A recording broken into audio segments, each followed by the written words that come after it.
morning, and thank you all for gathering with us here today. Thank you, Representative Pattison, Coach John Keating, or Ronald Angeli Pelham. Thank you all for joining us this morning.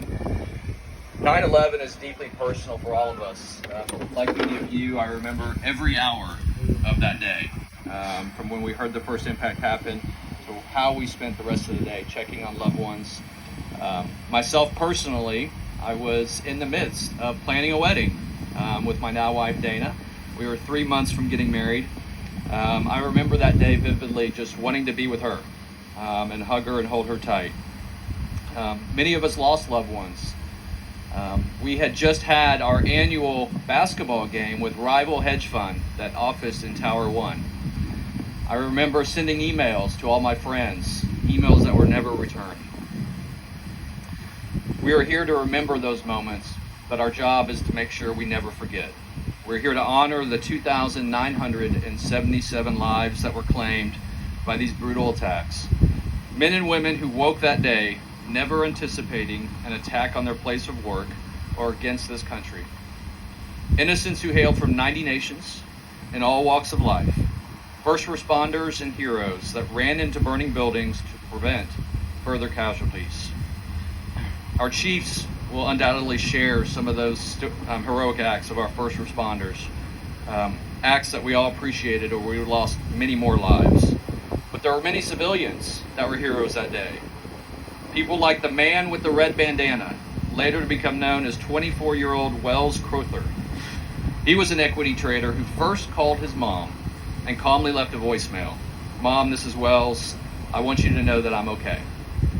His body was later found as he was rushing back up a stairwell after saving dozens of people when the towers fell. There were heroes like those that took back Flight 93, with Todd Beamer's final words that we all remember: "You ready? Let's roll." Rick Rescorla was responsible and has been credited with saving more than 2,700 lives. He ignored the Port Authority by ordering his employees at JP Morgan to evacuate. The Port Authority had ordered him to make them stay at their desks.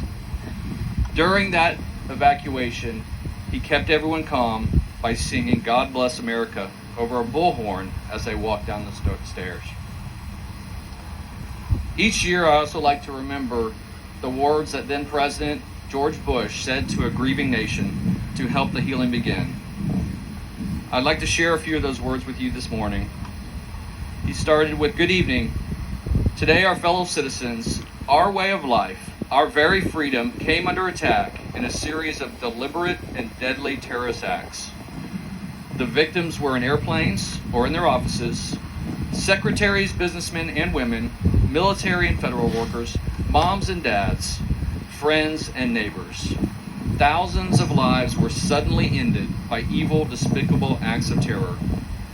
The pictures of airplanes flying into buildings, fires burning, huge structures collapsing have filled us with disbelief, terrible sadness, and a quiet, unyielding anger.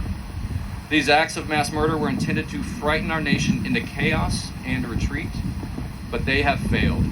Our country is strong. A great people has been moved to defend a great nation. Terrorist attacks can shake the foundations of our biggest buildings, but they cannot touch the foundation of America. These acts shattered steel, but they cannot dent the steel of American resolve. America was targeted for attack because we're the brightest beacon for freedom and opportunity in the world, and no one will keep that light from shining. Today, our nation saw evil, the very worst of human nature, and we responded with the best of America. With the daring of our rescue workers, with the caring for strangers and neighbors who came to give blood and help in any way they could.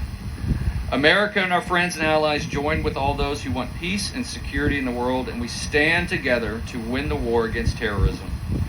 Tonight, I ask for your prayers for all those who grieve, for the children whose worlds have been shattered, for all those whose sense of safety and security have been threatened.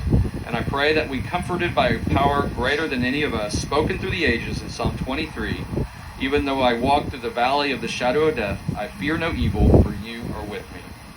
This is a day when all Americans from every walk of life unite in our resolve for justice and peace.